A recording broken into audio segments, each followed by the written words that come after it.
Hello friends, स्वागत है आप सभी का आपके अपने YouTube channel learn with CP में। ये गणित शिक्षण का टेस्ट था।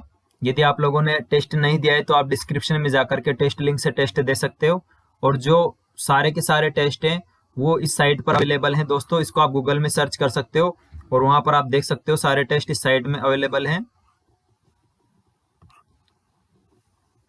तो चलते हैं पहले प्रश्न की तरफ। गणित की भाषा एवं प्रकृति अन्य विषयों की अपेक्षा है।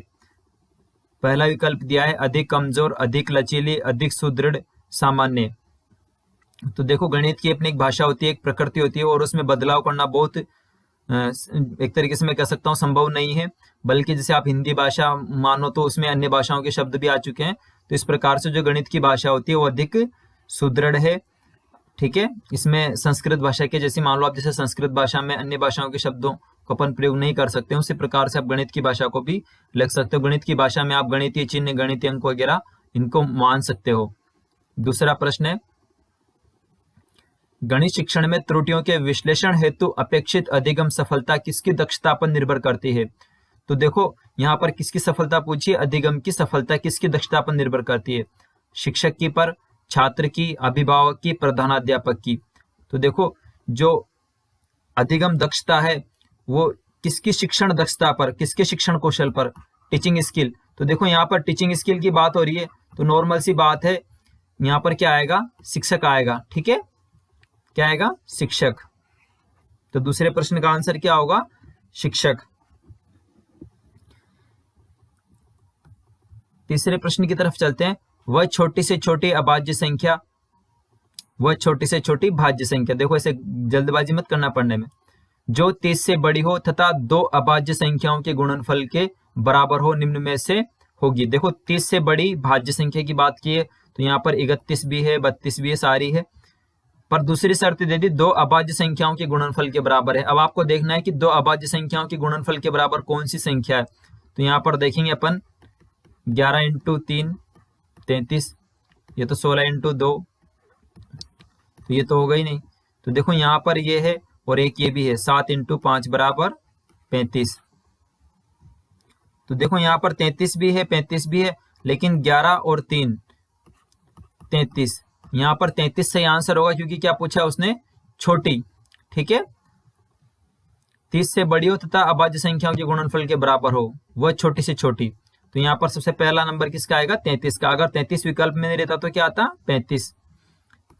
इसके बाद प्रश्न संख्या 4, यदि 4015 भागचिन्ह 11 बराबर 365 हो तो 40.15 भागचिन्ह 1.1 बराबर हैं।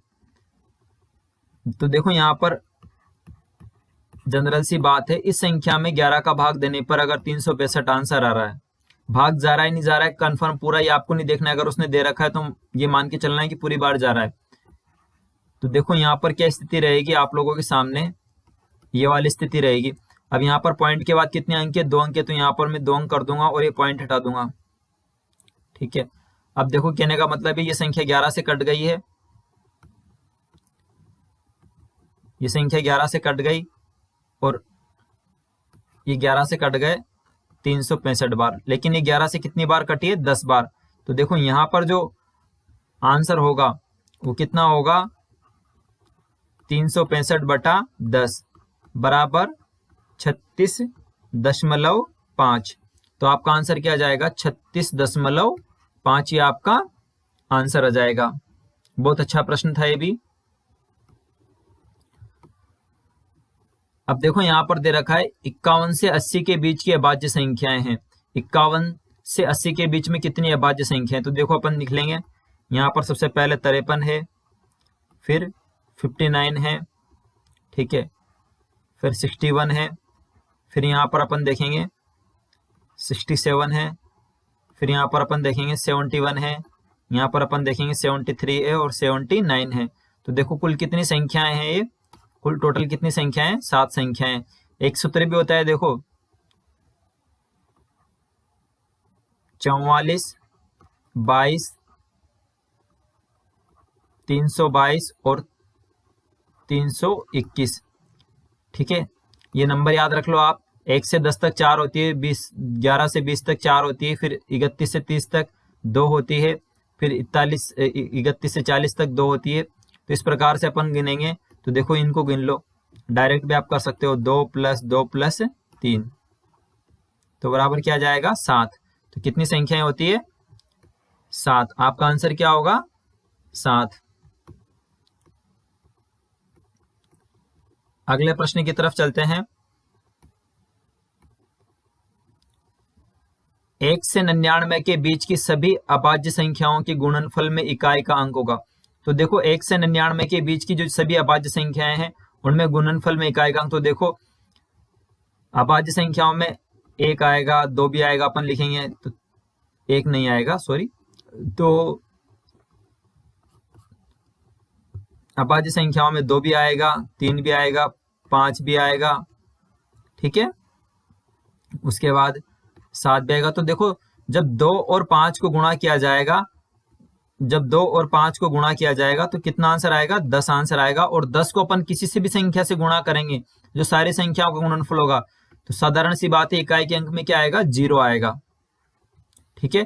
क्योंकि यहाँ पर 2 और 5 आ रहा है और 2 और 5 का गुणनफल कितना होता है 10 होता है, ठीक है। तो देखो अगर मैं इस तरीके से लिख दूं और पीछे कुछ भी लिख दूं, ठीक है, इकाई के अंक में 0 निश्चित आएगा, ठीक है। मैं अगर कुछ भी लिख दूं आगे तो यहां पर जो भी आंसर आएगा उसमें इकाई का अंक क्या रहेगा 0 रहेगा। प्रश्न संख्या 7, एक संख्या का 40% प्राप्त करने के लिए संख्या को कितने से गुणा करेंगे। अब देखो किसी संख्या का 40% प्राप्त करना है तो संख्या को कितने से गुणा करेंगे। मान लो वो x हो और x का अपन को क्या निकालना है 40% निकालना है, तो अपन क्या करेंगे x × 40/100। तो एक तरीके से आप यहां पर देखो कट रहे हैं, ये 2 बार कट गया और ये 5 बार। तो देखो किससे गुणा किया अपन ने 2/5 से। तो आपका आंसर क्या होगा यहां पर 2/5।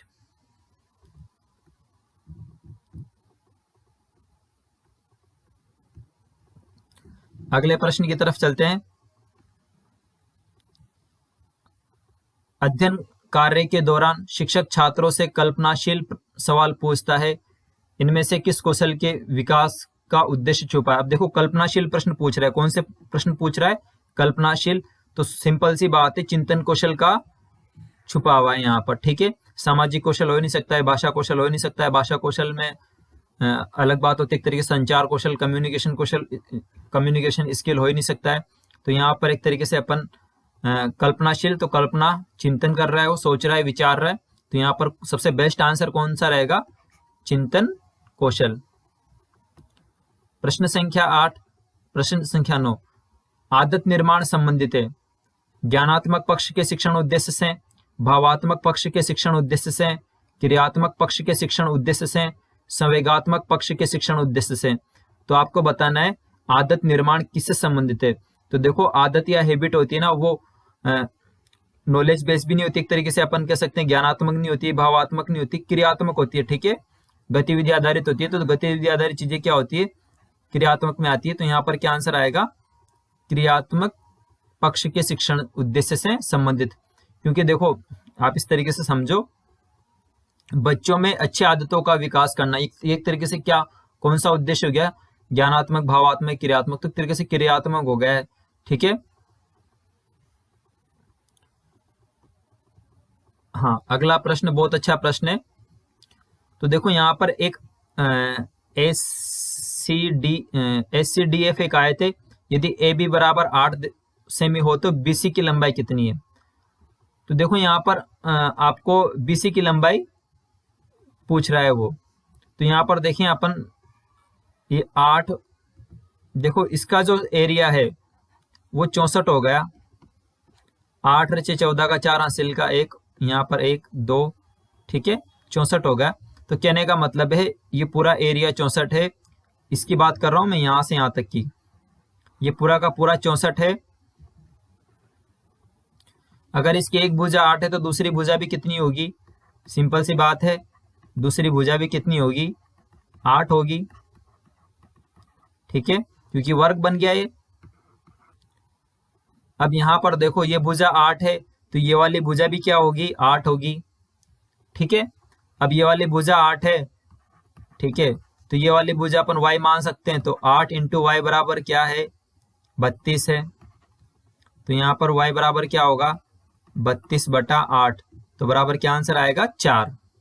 तो देखो यहाँ पर एक वर्ग छुपा हुआ है, वर्ग का 64 क्षेत्रफल हो रहा है, तो ये 8 है, तो ये भी 8 है, तो ये वाली भुजा भी 8 होगी, और इसका जो क्षेत्रफल 32 है, ये एक आयत छुपा हुआ है यहाँ पर, ठीक है। तो यहाँ पर ये 4 सेमी, तो ये वाली 4 रहेगी, ये वाली 8 हो जाएगी, और ये वाली 4। तो यहाँ पर मान सकते हैं y बराबर क्या होगा, y बराबर क्या होगा, 4। देखो एक बार और समझ लो इसको, अगर आपको समझ में आ गया हो तो आप वीडियो आगे कर दो, दोबारा आपको देखने की आवश्यकता नहीं है। मैं एक बार और बता देता हूं आप लोगों को।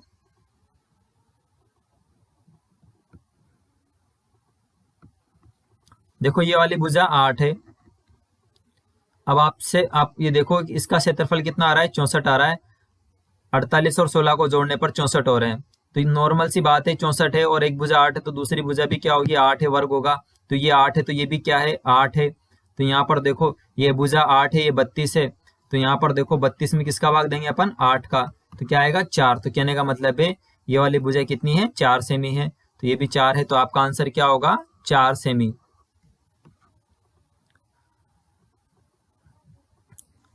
और एक इंटरेस्टिंग बात बताऊं आपको, मैं क्लास 5 नवोदय में प्रश्न पूछा जा चुका है, और आपके एग्जाम के दृष्टिकोण से भी बहुत महत्वपूर्ण से प्रश्न है। 1 करोड़ किसके बराबर है, तो देखो 1 करोड़, यहाँ पर ये प्रश्न ऑप्शन में अलग था, इसलिए टेस्ट में ये प्रश्न हटा दिया था मैंने टेस्ट से। तो देखो 1 करोड़ है, 1 मिलियन बराबर क्या होता है, 1 मिलियन बराबर 10 लाख होता है। 1 मिलियन बराबर क्या होता है, 10 लाख होता है। तो यहाँ पर क्या आएगा, 10 मिलियन आपका आंसर आएगा। तो 10 मिलियन बराबर क्या आ जाएगा, 100 लाख हो जाएंगे, ठीक है। तो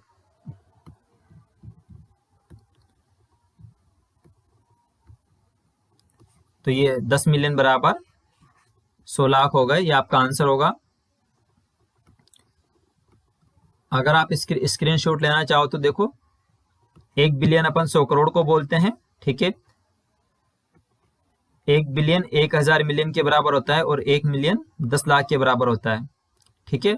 ये बात ध्यान रखना आप, तो 1 मिलियन 10 लाख होता है और 1 बिलियन 100 करोड़ होता है, ठीक है। भूलना मत, अब 1 बिलियन 100 करोड़ और 1 मिलियन 10 लाख। देखो कोई भरोसा नहीं, संख्या पद्धति में से प्रश्न है, ये संख्याएं नॉर्मल अपन यूज करते हैं शब्दों का।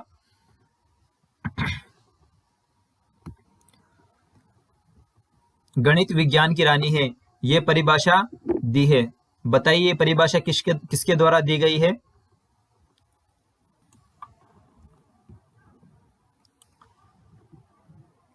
तो देखो ये वाली परिभाषा है, ये ग्रोस के द्वारा दी गई है। यहां पर इस आंसर सही होगा, स वाला। अगले प्रश्न की तरफ चलते हैं।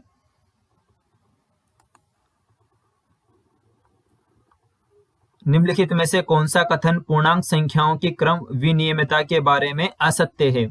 यहां पर असत्य पूछा है, पूर्णांक संख्या योग के क्रम विनिमय है, सही है। कहने का मतलब है आप 5 + 8 लिखो 13 होंगे, और 8 + 5 लिखो तब भी 13 होंगे।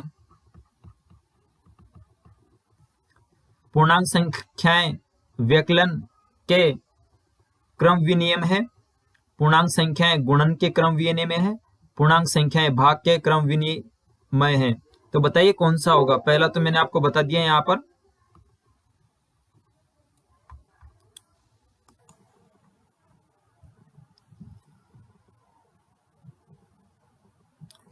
तो देखो ये जो क्रम विनिमयता है, ये प्लस में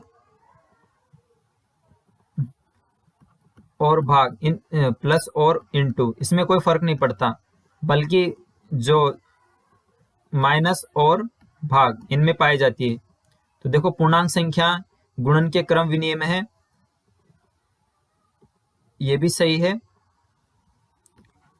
पूर्णांक संख्या भाग के क्रम विनिमय नहीं है, ये भी सही है। तो देखो यहाँ पर क्या आएगा, बी, पूर्णांक संख्याएं व्यकलन के क्रम विनिमय है। व्यकलन के क्रम नियम में मतलब अगर क्रम बदल देंगे तो कोई फर्क नहीं पड़ेगा, बल्कि पड़ेगा यहाँ पर। व्यकलन मतलब घटाव, अगर घटाव में अपन क्रम बदल देंगे, 5 - 8 अलग होगा और 8 - 5 अलग होगा, तो यहाँ पर क्या आएगा, ये आएगा। तो यहाँ पर बी वाला ऑप्शन है वो सही है। अगला प्रश्न, एक परीक्षार्थी 30% अंक प्राप्त करके 5 अंकों से अनुत्तीर्ण हो जाता है। एक अन्य परीक्षार्थी 40% अंक प्राप्त करके न्यूनतम अंकों से 10 अंक अधिक प्राप्त करता है। पास होने के लिए न्यूनतम अंक कितने हैं? बहुत अच्छा प्रश्न है। तो देखो यहाँ पर प्रतिशत के जो सवालों में आपको कितने प्रतिशत दे रखा है, ये आपको ज्ञात करना होता है कि अब देखो यहाँ पर जो मान है वो कितने प्रतिशत दे रखा है। तो एक तरीके से अपन इसे समझ सकते हैं, ये 30% हो गया और ये 40% हो गया। और जो न्यूनतम अंक है पास होने के, ये पासिंग मार्क्स ये है एक तरीके से। यहाँ पर मैं मान सकता हूं कि ये पासिंग मार्क्स हैं। तो देखो यहाँ पर 30 अंक प्राप्त करके कितने अंकों से, वो 5, इसको मिले ज्यादा। 40% अंक प्राप्त करके 10 अधिक मिले इसको। ये 30% अंक प्राप्त करके 5 अंकों से अनुत्तीर्ण हो गया। अगर इसको 30% वाले को 5 अधिक मिल जाते तो ये यहां तक पहुंच जाता। ध्यान से समझना आप। अगर ये 30% वाले को 5 अधिक मिलते तो यहां तक पहुंच जाता। और यदि 40% वाला 10 अधिक प्राप्त कर लिया उसने, तो देखो 30 और 40 का जो डिफरेंस है वो कितने बराबर है, 15 के बराबर है। तो यहाँ पर देखो अगर मैं 40% माइनस 30% करूं तो बराबर मैं लिख सकता हूं 10 अंक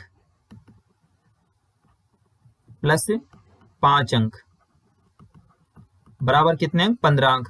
तो यह लिख सकता हूं मैं 10% बराबर कितना हो गया, 10% बराबर हो जाएगा 15। तो 1% बराबर हो जाएगा 15/10। और यहाँ पर आपसे पूछा क्या है, यहाँ पर आपसे न्यूनतम अंक पूछे तो आप तो 30% निकाल के 5 जोड़ दो, 40% निकाल के 10 घटा दो। तो मैं ऐसा करता हूँ, यहाँ पर 40% निकाल लेता हूँ। तो 40% बराबर हो जाएंगे 15/10 इंटू 40। 5 से कट गए 3 बार, 5 से कट गए 2 बार, 2 से कट गए 20 बार। तो 20 दिया 60। अब 60 में से अभी 60 कितने प्रतिशत के बराबर है, 40% के बराबर है। क्या कौन से अंक घटाने रहेंगे, 10 अंक। तो मैं यहाँ पर 10 अंक घटा देता हूं। तो बराबर कितना आंसर आ रहा है, 50। तो 50 अंक प्राप्त करने वाला वो पास हो जाएगा।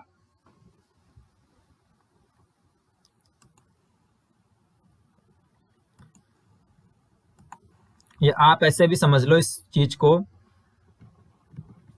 कि 30% और 40% का डिफरेंस है वो है 5 प्लस 10।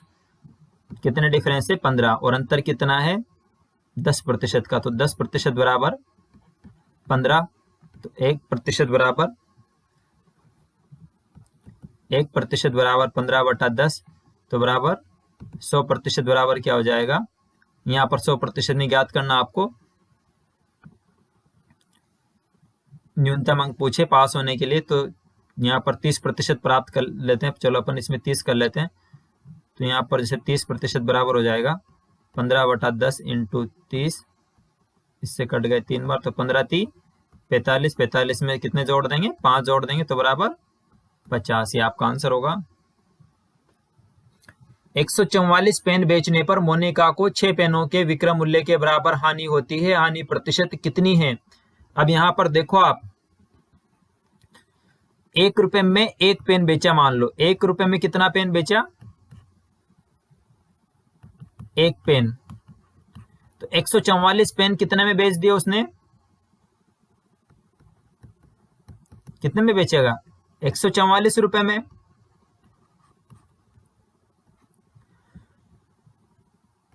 अब देखो 144 रुपए में बेच दिए, कितने पेनों के विक्रय मूल्य के बराबर हानि हो रही है, 6 पेनों के विक्रय मूल्य के बराबर। तो 6 पेनों का विक्रय मूल्य भी कितना था, 6 पेन कितने में बेचे होंगे, 6 रुपए में। तो कहने का मतलब है उसने, देखो यहां पर 144 पेन 144 रुपए में बेच दिया और 6 पेनों के बेचने के बराबर हानि हो रही है। तो 6 रुपए की हानि हो गई। तो 144 रुपए पर उसे 6 रुपए की हानि हुई, तो कितने रुपए की हानि हो गई, 150 रुपए की।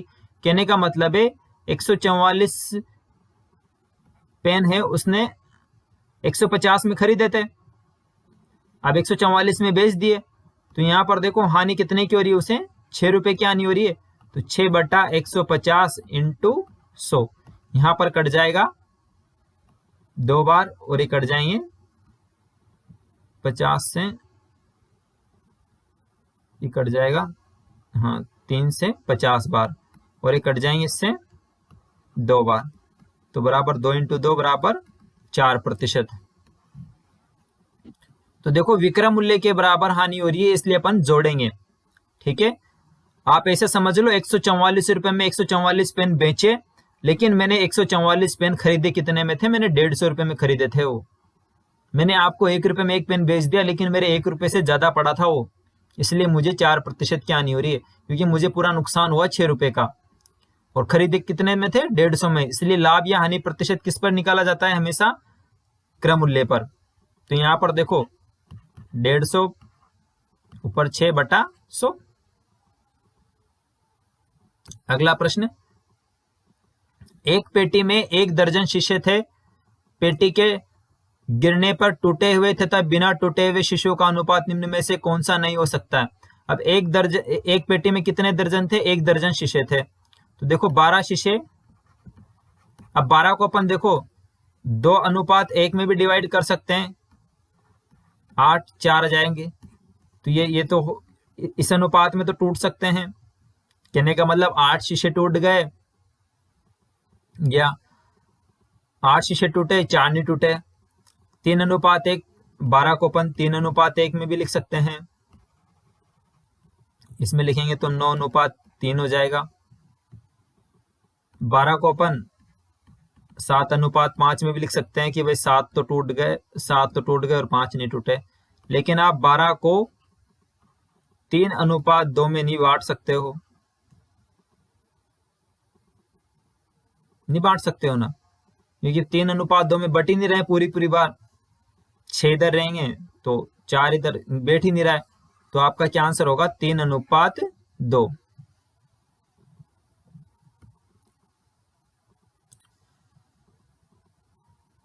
200 मीटर लंबी रेलगाड़ी किसी टेलीफोन खंबे को 10 सेकंड में पार कर लेती है, तो रेलगाड़ी की चाल क्या है।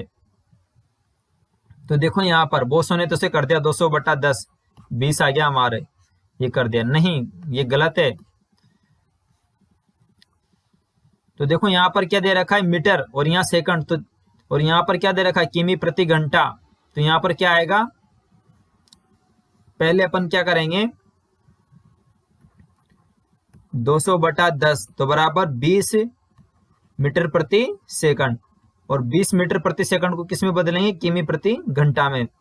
तो देखो 20 इंटू किससे गुणा करेंगे, 18/5 से, इससे कट गए 4 बार, 18 चौक 72, 72 किमी प्रति घंटा। ज्यादा में गुणा कर रहे हैं तो 18 ऊपर लिखा जाता है, अगर कम में बदल रहे हैं तो 18 नीचे लिखा जाता है, ये ध्यान रख लेना आप। तो यहाँ पर किमी प्रति घंटा में बदल रहे हैं, इसलिए 18 ऊपर लिखा जा रहा है, कंफ्यूजन हो जाता है आप लोगों को कई बार। तो यहाँ पर क्या आंसर आएगा, ये सही रहेगा इसमें 72 किमी प्रति घंटा।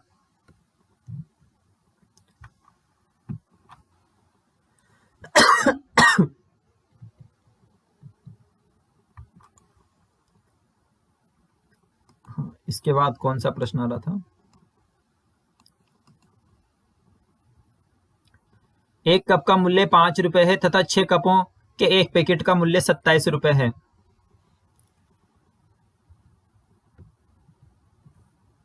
यदि रमेश को 20 कप खरीदना है तो उसे कम से कम कितने रुपए चुकाने होंगे। अब देखो एक कप का मूल्य 5 रुपए है तथा 6 कपों के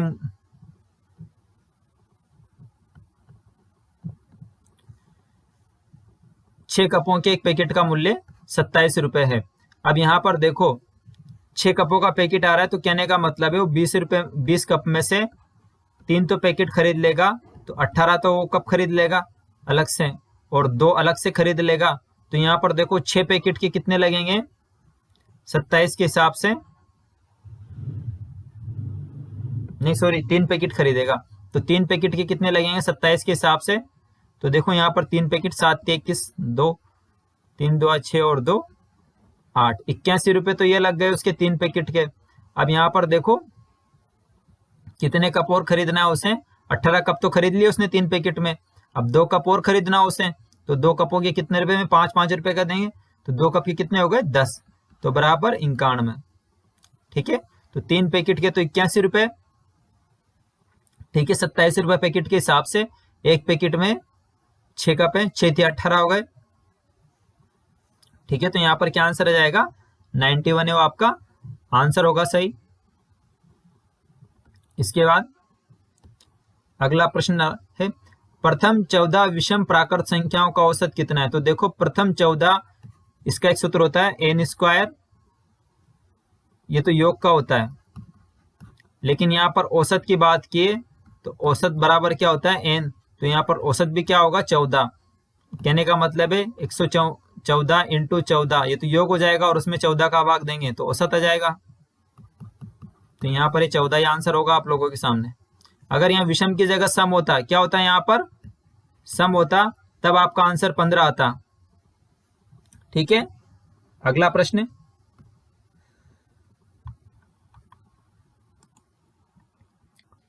जीरो 0.003 किसके समतुल्य है। इसको मैं ये भी लिख सकता हूं 3/1000, 3 अंक छोड़ करके। अब भिन्न को प्रतिशत में बदलने के लिए किससे गुणा करेंगे, 100 से गुणा करेंगे, तो 2 जीरो से 2 जीरो कट जाएगी, तो बराबर 3/10, तो बराबर 0.3%।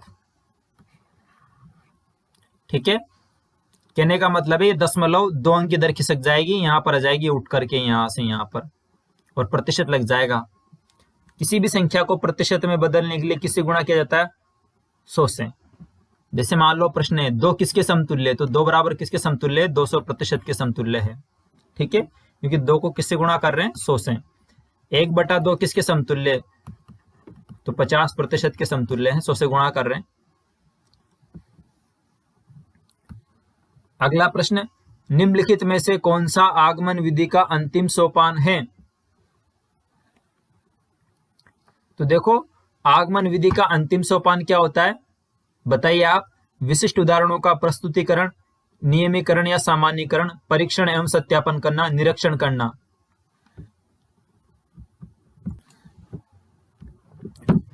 तो देखो आगमन विधि का अंतिम पद होता है परीक्षण एवं सत्यापन करना होता है। ठीक है,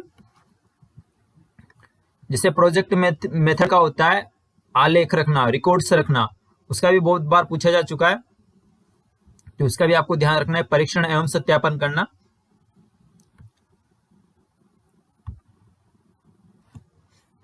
प्रायोगिक मूल्यांकन द्वारा मुख्यतः जिस उद्देश्य की पूर्ति होती है वह है, आपके जो प्रैक्टिकल होते हैं, प्रैक्टिकल के द्वारा किसका मूल्यांकन किया जाता है, अवबोध का, ज्ञान का, अभिरुचि का, कौशल का। आपसे प्रयोग वगैरह किया जाता है तो देखो इसमें कौशल वाली बात होती है, तो किसका प्रयोग, इसमें किसका कौन सा उद्देश्य रहता है, कौशलात्मक। ठीक है, कि कौशल है नहीं है जांचना उद्देश्य रहता है एक तरीके से। अगला प्रश्न 23वां, देखो बहुत ज्यादा लोगों की गलत गया प्रश्न, आप ध्यान से देना। 5401 में 5 का भाग देने पर शेषफल तथा भागफल क्रमशः प्राप्त होंगे। तो देखो भाग सिखाता हूं आप लोगों को, काफी सारे लोगों के गलत गया है ये। 1 पंजे 5 हो गए, देखो 4 उतारे भाग नहीं जा रहा, तो यहां पर भाग टूट की 0 लगेगी, फिर उतारेंगे 0, फिर 8 पंजे 40 हो गए। ठीक है, अब ये 1 उतारा तो 1 भाग नहीं जा रहा है, तो वापस क्या लगेगी, देखो यहां पर 1 उतारा है मैंने और ये भाग नहीं जा रहा है, तो यहां पर क्या लगेगी, भाग टूट की 0। ठीक है, अब देखो यहां पर क्या शेष रह गया, ये तो हो गया, ये तो रह गया शेषफल, ये भागफल हो गया। तो यहां पर देखो शेषफल तथा भागफल क्रमशः होंगे, तो शेषफल आगे पूछा है, तो शेषफल तो क्या होगा 1 और भागफल क्या होगा 1080। तो देखो यहां पर आपका क्या आंसर सही होगा, यहां पर आपका जो डी विकल्प है वो सही होगा। बहुत ज्यादा लोगों के प्रश्न गलत गया है, 300 400 400-500 लोगों में से, बाद में तो 500 तक दे लिया था टेस्ट, 500 लोगों में से लगभग ये एक तरीके से 200 लोगों के सही गया है, 300 लोगों के गलत गया है प्रश्न। अगला प्रश्न बहुत अच्छा प्रश्न है, देखो भुजा OL बराबर OM है, तो त्रिभुज LMN का क्षेत्रफल ज्ञात कीजिए। तो देखो यहां पर आपको बताना है, ये 6 सेमी है, तो एक तरीके से ये भी कितनी हो जाएगी, 6 सेमी हो गई। तो आपको इस वाली आकृति का क्षेत्रफल बताना है, इस वाली का। तो देखो यहां पर मैं 2 त्रिभुज बन रहे हैं, पहले में LON का क्षेत्रफल कितना होगा, तो देखो 1/2 इंटू, ठीक है, 6 और 6 12 और ये 6, तो यहां पर ये हो गया 1/2 इंटू आधार कितना हो गया, 12 हो गया, और ऊंचाई कितनी हो गई, 6 हो गई, तो इससे कट गए 6 बार, तो देखो कितना है 36। ये पूरे का ही है LON का। अब यहां पर अपन देखो इसका निकालेंगे LOM का, 1/2 इंटू आधार कितना है, 6 है, ऊंचाई भी कितनी है, 6 है। तो देखो कहने का मतलब है इस पूरे का ही तो कितना है, 36 है, और जो ये वाला बना आधा उसका कितना है, 18 है। तो कहने का मतलब है यहाँ वाले का 18 है, तो इस ये बाकी भाग बच रहा है इसका भी कितना होगा, 18। तो यहाँ पर देखो ये आंसर आ जाएगा आपके 18 वर्ग सेमी। तो आपका आंसर क्या होगा, 18 वर्ग सेमी।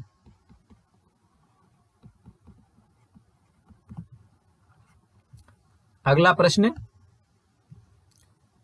गणित विषय में बेहतर होने के लिए व्यक्ति को आवश्यकता है गणनाओं में प्रवीणता की, अमूर्त चिंतन और तर्क संगत विवेचना द्वारा समस्याओं को बनाने में और उन्हें सूत्रबद्ध करने की हल को याद करने की। तो बताइए दोस्तों, देखो इसमें गणित विषय में बेहतर होने के लिए, अब यहाँ पर समस्याएं बनाने की तो कोई औचित्य ही नहीं है, समस्याओं को बनाने, सूत्रबद्ध करने, समस्याओं को क्या बनाओगे, क्या सूत्रबद्ध करोगे आप, तो ये आवश्यकता नहीं है व्यक्ति को। क्या आवश्यकता है, गणित गणनाओं में प्रवीणता की।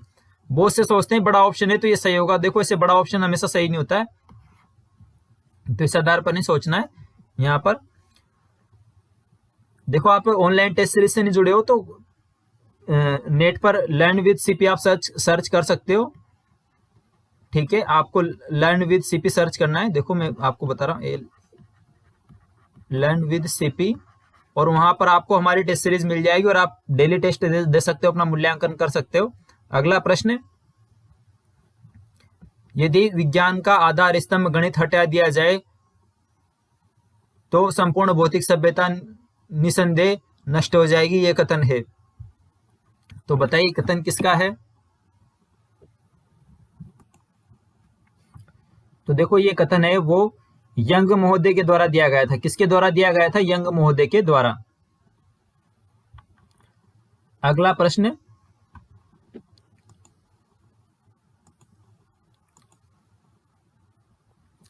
वह विधि जिसमें उदाहरणों द्वारा नियमों की स्थापना की जाती है उसे कहते हैं। तो सिंपल सी बात है, अगर चारों विधियां दी गई हो और उदाहरणों से नियम की बात पूछी हो तो आपको आगमन विधि को प्रायोरिटी देनी है, आगमन विधि इसमें सही होगा, ठीक है। तो यहां पर आपका आंसर क्या होगा, आगमन विधि उदाहरण से नियम की ओर इसमें बढ़ा जाता है। आगमन विधि के ऊपर मैंने पूरा डिटेल में वीडियो बना रखी है, प्लेलिस्ट में देख सकते हो। अगर किसी को समझ में नहीं आ रहा हो तो बहुत अच्छे तरीके से मैंने समझा रखा है, सवाल बता रखे हैं कि कौन कौन से सवाल आगमन विधि पर आधारित हो, आप हल कर सकते हो। इसके बाद प्रश्न 28, दो वस्तुओं का क्रम मूल्य समान है, यदि एक वस्तु को 20% की हानि पर तथा दूसरी वस्तु को 20% के लाभ पर बेचा जाता है तो इस सौदे में कुल कितने प्रतिशत लाभ या हानि होगा। तो आप क्या करोगे, आप तो ये करोगे ना, मैं भी यही करूंगा, हमेशा हानि होगी। सर 4% हानि है, 100% सही है सवाल। अरे भाई ऐसे नहीं होता, ये गलत है, ये गलत है। क्यों, क्योंकि यहां पर क्रम मूल्य समान दे रखा है। अगर यहां पर क्या समान होता, विक्रम मूल्य, क्या समान होता, विक्रम मूल्य समान होता, तब जाकर के इसमें 4% की हानि होती। यहाँ पर देखो क्रम मूल्य समान है, कहने का मतलब है दो चीजें मैंने 1,000 में खरीदी, अब अगर मैं इसको 4% लाभ पर बेच दूं और इसको 4% हानि पर बेच दूं तो मुझे न तो लाभ होगा न हानि होगी, क्योंकि 4% इधर मेरे कम आ जाएंगे और इधर 4% ज्यादा आ जाएंगे। कहने का मतलब है इधर मेरे 1,040 आ जाएंगे और इधर मेरे 960 आएंगे, तो मेरे वापस 2,000 के 2,000 मेरे पूरे हो गए। तो देखो इस न लाभ होगा न हानि होगी। तो सूत्रों को मत रटो ज्यादा, ट्रिक याद करना जरूरी है लेकिन ध्यान भी रखना जरूरी है। बहुत से लोगों के प्रश्न गलत गए, बाद में मेरे से ग्रुप में मैसेज करके बोल रहे थे सर टेस्ट में आपने प्रश्न का आंसर गलत मान लिया, हो ही नहीं सकता, हो ही नहीं सकता। तो देखो क्रम मूल्य की जगह क्या होता है, विक्रम मूल्य होता। अगर यहाँ पर विक्रम मूल्य होता पूरा प्रश्न ऐसा कैसा होता, तो फिर 4% की हानि होती। ठीक है,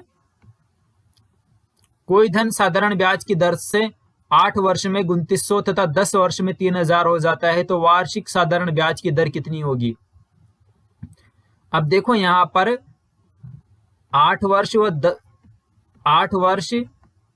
10 वर्ष,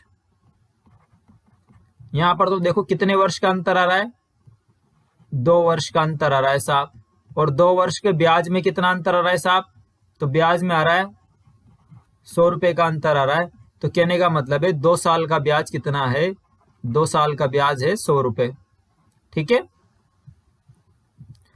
तो 8 साल का ब्याज कितना होगा, तो 8 साल का ब्याज होगा वो ज्ञात करेंगे। तो 2 साल का तो है 100 रुपए, तो 1 साल का होगा 100/2, तो 8 साल का होगा 100/2 इंटू 8, इससे कट गए तो बराबर 400। ठीक है, अब ये 400 ब्याज आया तो मूलधन अपन ज्ञात कर सकते हैं। मूलधन कितना होगा, 2,900 में से घटा देंगे 8 साल वाले मिश्र धन में से, ये मिश्र धन दे रखा है तो यहाँ पर अपन ने 400 घटा दिए तो 2,500 मूलधन हो गया। तो मूलधन कितना हो गया, 2,500 हो गया। देखो यहाँ पर आप ध्यान रखो, मूलधन कितना है आप लोगों का 2,500, ब्याज आप लिख सकते हो 2 साल का लिखो तो 100 लिख दो, या 4 साल का लिखो तो 8 साल का लिखो तो 400 लिख दो। तो मैं यहाँ पर ब्याज लिख देता हूँ 100 और वर्ष लिख देता हूँ 2। ये 100 कहां से उठाया मैंने, 100 यहां से उठाया, 2 साल का 100 था। अब मुझे क्या याद करनी है, दर याद करनी है। तो दर बराबर होती है ब्याज इंटू 100, तो ब्याज 100 और 100 बटा मूलधन 2,500 इंटू समय 2 वर्ष, इससे कट गए ये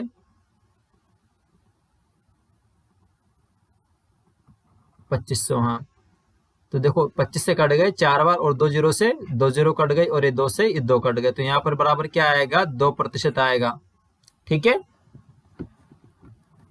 एक बार और समझ लो, देखो 2,900 और 3,000 यहाँ पर डिफरेंस दे रखा है 100 का डिफरेंस, तो 100 का डिफरेंस है और 2 साल का ब्याज है तो 1 साल का ब्याज 50 होगा। फिर आप निकाल सकते हो 8 साल का ब्याज आप निकालोगे 400 होगा, 8 साल का कितना होगा 400 होगा। तो मूलधन कितना हुआ, मूलधन 2,500 हुआ, क्योंकि अपन 400 घटा देंगे 2,900 में से। अगला प्रश्न, नीचे दी गई आकृति में AB अनुपात CD समानांतर, ठीक है, अनुपात नहीं मान सकते, समानांतर है CD के। AB और CD समानांतर है। XYZ एक त्रिभुज है, यदि कोण AXY 70 डिग्री तथा कोण XZD 120 डिग्री हो तो कोण XYZ का मान लिखो। तो देखो यहाँ पर कोण XYZ इसका मान पूछा है। तो देखो जो कोण ऐसे बनते ना Z के जैसे, ऐसे बने या ऐसे बने, अगर ये दोनों समानांतर है ये और ये, तो ये वाले कोण बराबर होते हैं, ये वाला कोण और ये वाला कोण, इधर ये वाला कोण और इधर ये वाला कोण। तो इधर ये वाला कोण 120 है, तो देखो यहां पर भी ये वाला कोण कितना होगा 120।